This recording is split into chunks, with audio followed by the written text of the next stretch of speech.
کفالت مرزا کی شخصیت بہت شاندار اور دلچسپ تھی۔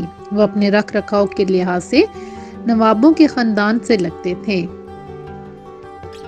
اور بابانگ دیل کہتے تھے کہ ان کا شجرہ نواب دکن مرزا سے چلا آ رہا ہے اور وہ اسی خاندان کے چشم و چراغ ہے۔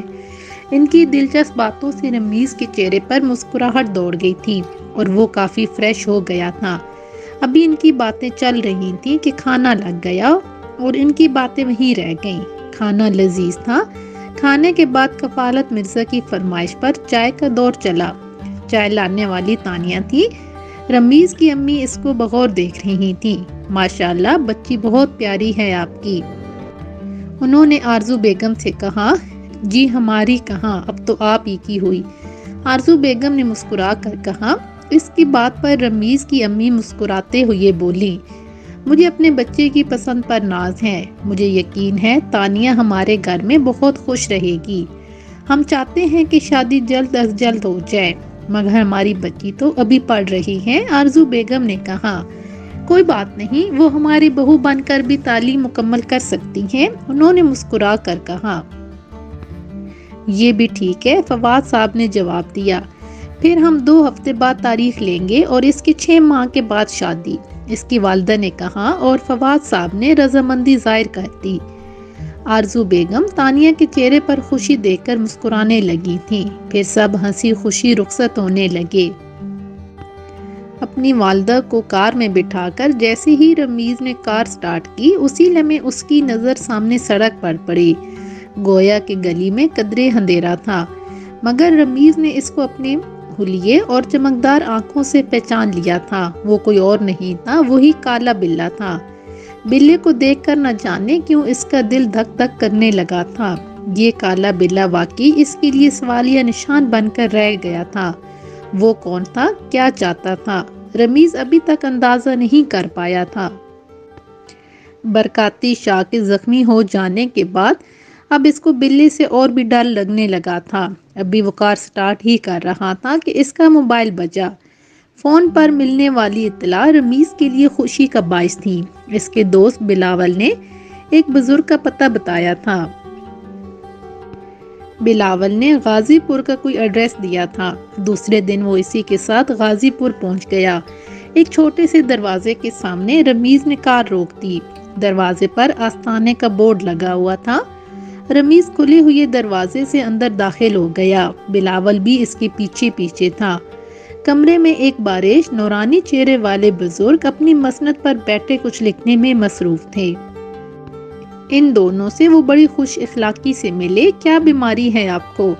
حکیم صاحب کوئی بیماری نہیں ہے، بس ایک روحانی پرابلم لے کر حاضر ہوئے ہیں۔ رمیز نے شروع سے لے کر آخر تک ساری بات ان کے گوش گزار کر دی اور تانیہ کی بابت سے بھی سارا قصہ گوش گزار کر دیا۔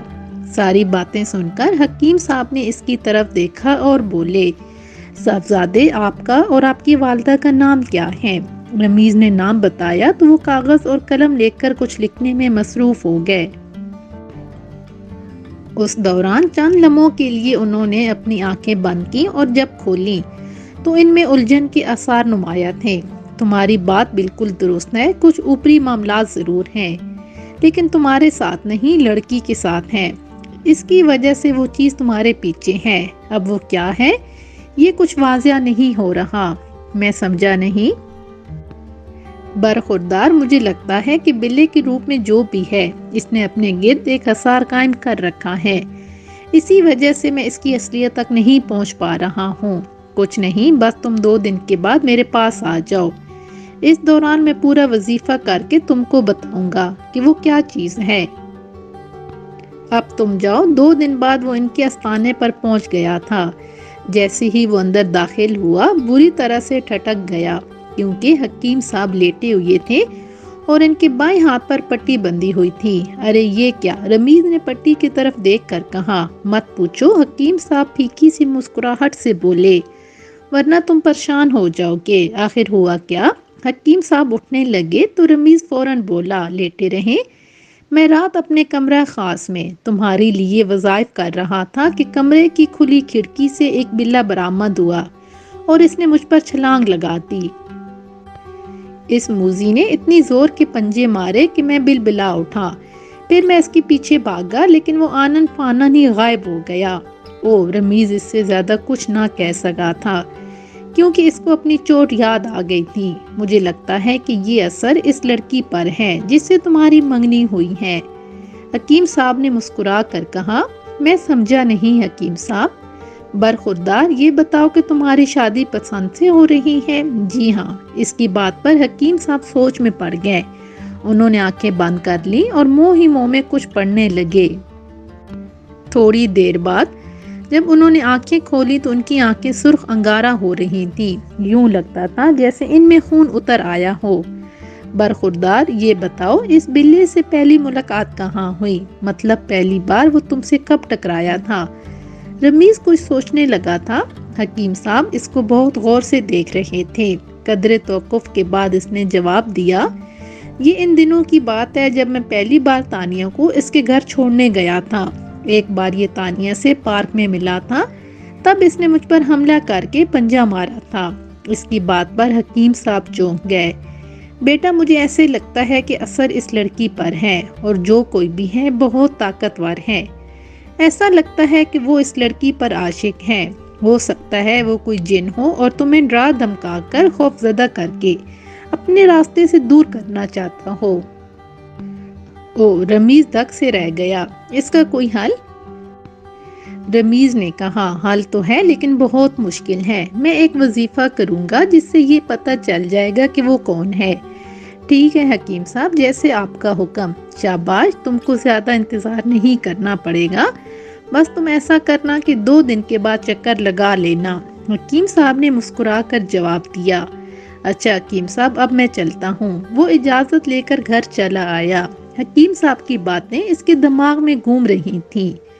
2 دن بعد وہ پھر ان کے پاس جا پہنچا، لیکن یہ دیکھ کر حیران رہ گیا، بلکہ اس کو دھچکا لگا کہ وہ آستانہ بند تھا۔ ہو سکتا ہے وہ کسی کام کے سلسلے میں کہیں چلے گئے ہوں۔ یہ سوچ کر وہ وہیں چبوترے پر ہی بیٹھ گیا۔ اس کو بیٹھے تھوڑی ہی دیر گزری تھی کہ گلی میں ایک آدمی نمودار ہوا۔ اس نے سیاہ رنگ کا شلوار قمیض پہن رکھا تھا۔ رمیز نے غور سے اس کو دیکھا تو اس کی آنکھیں دیکھ کر چونک گیا۔ اتنی سرخی ان آنکھوں میں تھی کہ مانو کوئی بیماری ہو۔ اس قدر لال سرخ آنکھیں اس نے پہلے کبھی نہیں دیکھی تھیں۔ تم کون ہو بھائی؟ وہ آدمی برائی ہوئی آواز میں رمیز سے مخاطب ہوا۔ حکیم صاحب کے انتظار میں بیٹھا ہوں۔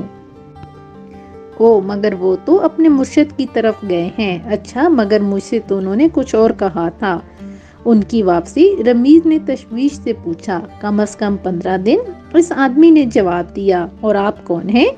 میں حکیم صاحب کا ایک مرید۔ وہ مسکرا کر بولا، چلو میں 15 دن کے بعد حاضر ہوتا ہوں۔ رمیز نے تھکی ہوئی انداز میں کہا اور اٹھ کھڑا ہوا۔ وہ آدمی اس کو جاتا ہوا دیکھتا رہا۔ جیسے ہی رمیز نظروں سے اوجھل ہوا، وہ آہستہ سے بڑبڑایا، وارے محبت، تیرے لیے کیا کیا کرنا پڑتا ہے، تیرے کھیل ہی نرالے ہیں۔ اتنا کہہ کر اس نے اپنے قدم آگے بڑھا دیے اور چند قدموں کا فاصلہ طے کرنے کے بعد اچانک ایک بلے کے روپ میں بدل گیا۔ اس رات تو حد ہی ہو گئی۔ نہ جانے رات کے کس پیر اس کی آنکھ کھلی اور وہ بڑبڑا کر اٹھ بیٹھا۔ حواس اعتدال پر آئے تو سب سے پہلے اس نے آنکھ کھلنے کی وجہ پر غور کیا۔ اسے یاد آیا کہ وہ ایک زوردار قسم کا کھٹکا تھا جس کی وجہ سے اس کی آنکھ کھلی تھی۔ ایسا لگا تھا کہ جیسے کوئی وزنی چیز گری ہو۔ پہلے تو اس کی سمجھ میں نہیں آیا کہ ہوا کیا ہے، پھر احساس ہوا کہ شاید سین میں کچھ گرا ہے۔ چنانچہ اس نے سین کا رخ کیا اور سین میں بلب کی روشنی میں اس کو وہی نظر آیا تھا۔ اس کی سرخ آنکھیں اس کو دور سے دکھائی دے گئیں۔ ہاں، یہ وہی تھا، وہی کالا بلّا۔ یہ بھی اتفاق ہی تھا کہ سامنے ایک ڈنڈا بھی پڑا ہوا تھا۔ رمیز نے وہ ڈنڈا اٹھا لیا۔ اب اس کے قدم اس کی جانب اٹھ رہے تھے۔ بلے کے انداز سے کہیں بھی یہ محسوس نہیں ہو رہا تھا کہ وہ خوف زدہ ہے۔ وہ کسی بت کی طرح اپنی جگہ جمع ہوا نظریں رمیز پر جمائے ہوئے تھا۔ اچانک رمیز کے دماغ میں فوری طور پر ایک خیال آیا۔ سین تو کھلا تھا، وہ بلّا کسی بھی طرف بھاگ سکتا تھا۔ چنانچہ رمیز دوسری طرف سرکنے لگا۔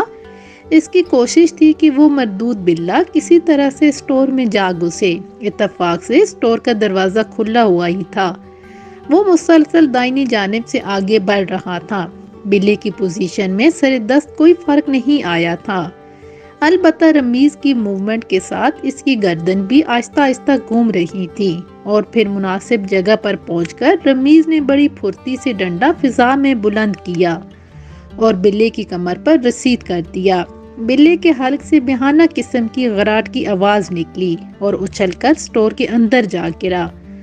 رمیز نے پھرتی سے آگے بڑھ کر اسٹور کا دروازہ بند کر دیا، پھر اس نے ایک طویل سانس لے کر ڈنڈا ایک جانب اچھال دیا۔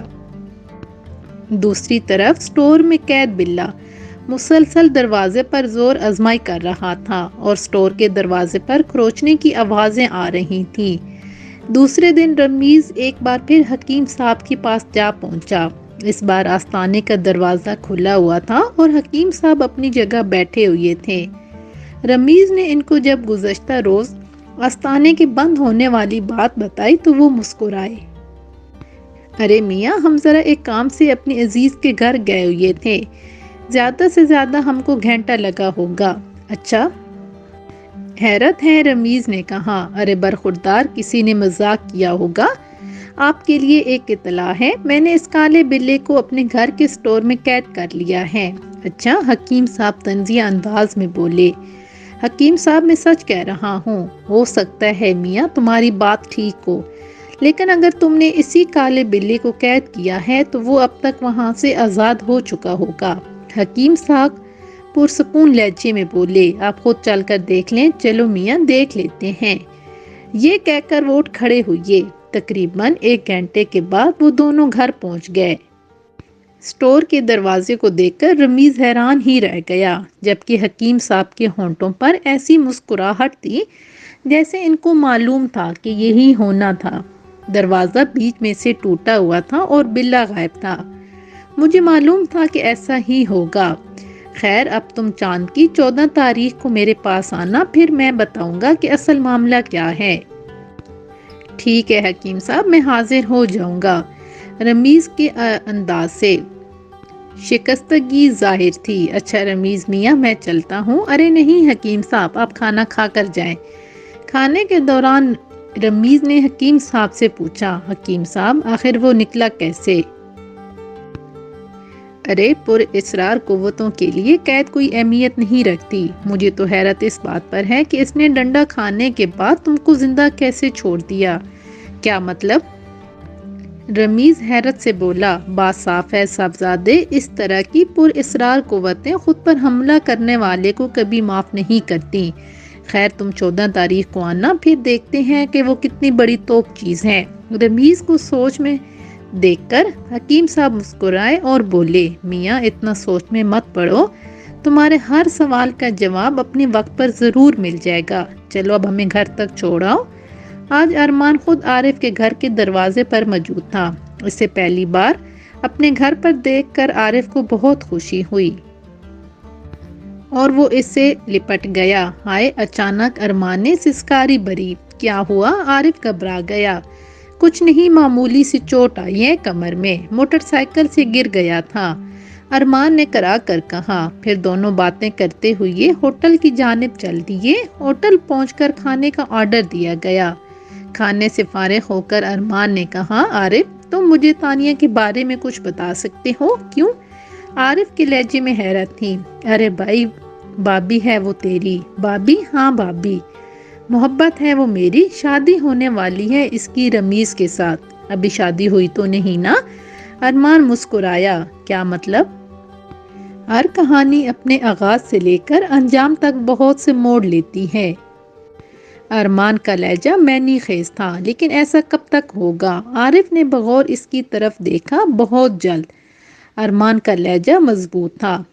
عارف ہنسا، پھر بولا، تم کہہ رہے ہو تو یقین کر لیتا ہوں، ورنہ اب تک تو میں نے صرف تم کو مکالمے بازی کرتے ہی دیکھا ہے اور تم کو ایک ناکام عاشق سمجھنے پر مجبور ہوں۔ عارف کو ایسا لگا کہ اس نے زیادہ ہی کچھ بول دیا ہے۔ اپنے گھر پہنچ کر عارف نے آواز دے کر اس کو روک لیا۔ ارمان بات سنو۔ اس کے روکنے پر ارمان اسی جگہ رک گیا۔ عارف نے اس کی طرف دیکھا اور بولا، ناراض ہو گئے ہو کیا؟ نہیں تو پھر منہ کیوں بنا ہے؟ ایسی بات نہیں ہے۔ کیا تمہارے پاس لوہے کی موٹی راڈ ہے؟ ہاں ہے۔ کیا اپنی رقیب کا سر پھاڑنا ہے؟ جواب میں ارمان ہنس کر بولا، ارے نہیں، میرا ایسا کوئی ارادہ نہیں ہے، بس تم راڈ لے آؤ۔ عارف سر ہلا کر اندر چلا گیا۔ جلدی اس کی واپسی ہوئی تھی۔ اس کے ہاتھ میں ایک اچھی خاصی موٹی راڈ تھی، کافی باری ہے اور موٹی بھی۔ ارمان نے راڈ کا نظروں سے توتلے ہوئے یہ کہا، یہ میرے لیے موم سے زیادہ اہمیت نہیں رکھتی۔ اس کے انداز میں لاپرواہی تھی۔ کیا مطلب؟ عارف چونک گیا۔ اس نے لوہے کی راڈ کے دونوں سریں سے پکڑ کر دباؤ ڈالنا شروع کر دیا۔ عارف اس کو پرمزاح نظروں سے دیکھ رہا تھا اور پھر اس کی آنکھیں حیرت سے پھیل گئیں۔ لوہے کی راڈ کسی موم کی طرح دائرے میں گھوم گئی تھی۔ ارمان نے راڈ کو ایک طرف اچھالا اور مسکرا کر بولا، اب تمہیں اندازہ ہو گیا ہوگا کہ ارمان جو سوچ لے وہی ہوتا ہے۔ عارف جواب میں کچھ نہیں کہہ سکا۔ وہ تو بس اس کو پھٹی پھٹی نظروں سے دیکھ رہا تھا۔ تانیہ کی آنکھوں سے نیند کوسوں دور تھی۔ اس کا دل بھی بہت گھبرا رہا تھا۔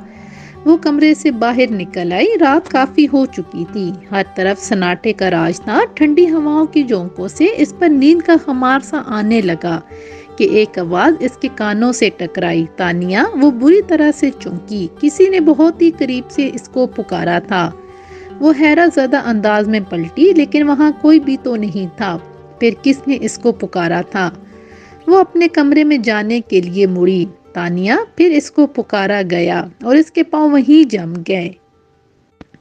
عین اسی وقت ہلکا سا کھٹکا ہوا اور اس کی آنکھوں میں خوف امڈ آیا۔ وہی سیاہ بلّا جانے کہاں سے نمودار ہوا تھا اور اپنی سرخ اور چمکتی نگاہوں سے تانیہ کی جانب دیکھ رہا تھا۔ اچانک اس کو وہ منظر یاد آ گیا جب اس بلے نے اس کے پیر چاٹے تھے۔ خوف سے اس کے چہرے پر پسینے کے قطرے چمکنے لگے۔ وہ بھاگنا چاہتی تھی مگر اس کے پیر جیسے من بھر کے ہو گئے ہوں۔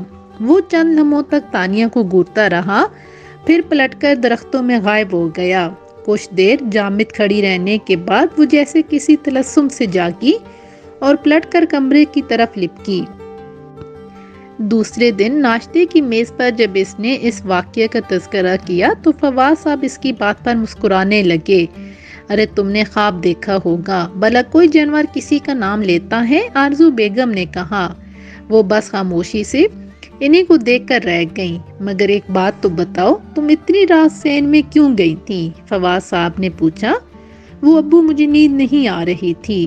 اگر کبھی ایسا ہوا کرے تو ہمارے کمرے میں آ جایا کرو۔ جی ابو، آئندہ ایسا ہی کروں گی۔ چاند کی 14 تاریخ بھی آ گئی تھی۔ آسمان پر پورا چاند تھا جس کی دودیا روشنی ہمیشہ ہی رمیز کو بھلی لگتی تھی۔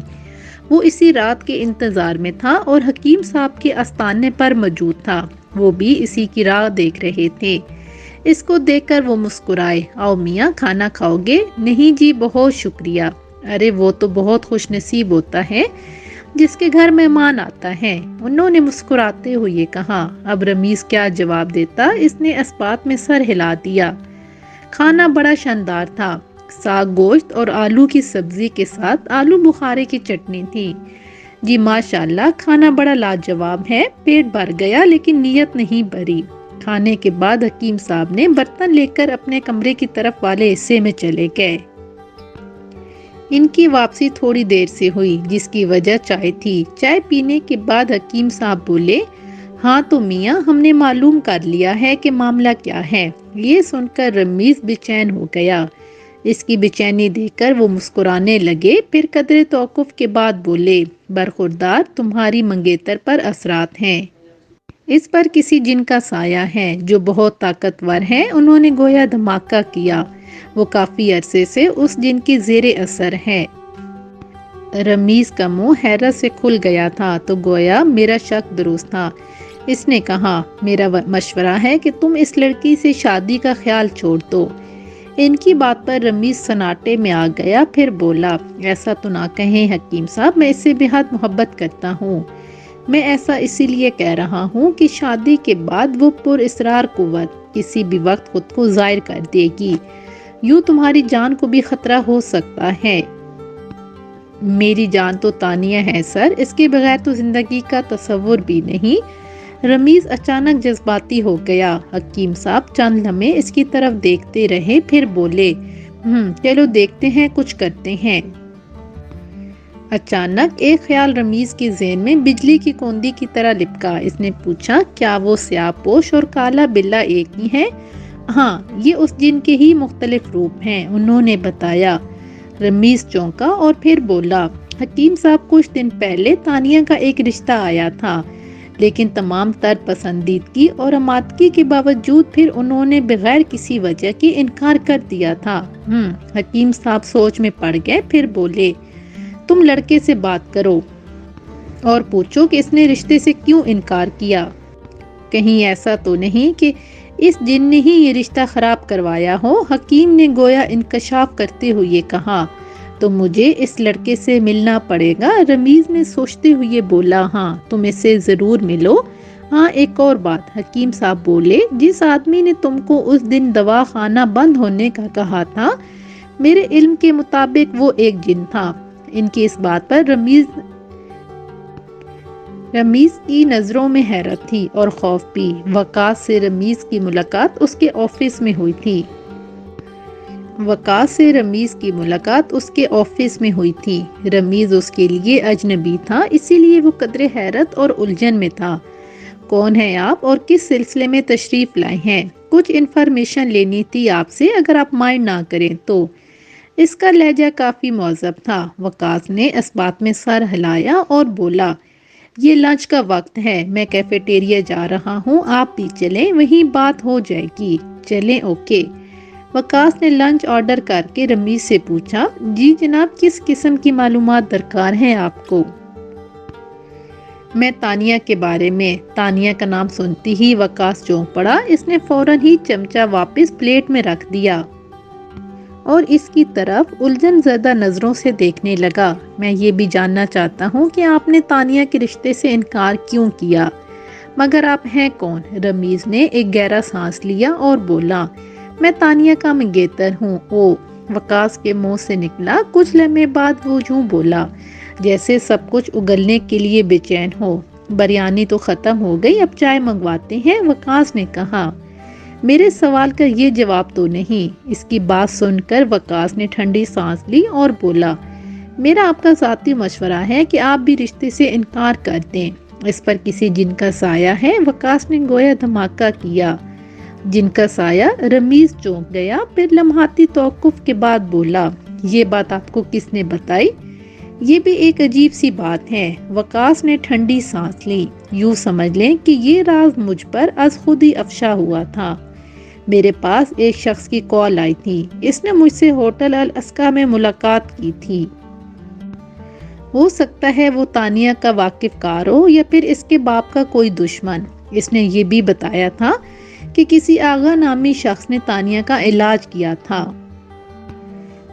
جب میں نے یہ بات اپنے گھر والوں کو بتائی تو انہوں نے فوراً ہی منع کر دیا، اور میرے لیے اچھا ہوا، کیونکہ اب میری ایک دوسری جگہ بات چل رہی ہے۔ اس کی بات پر رمیز سوچ میں پڑ گیا۔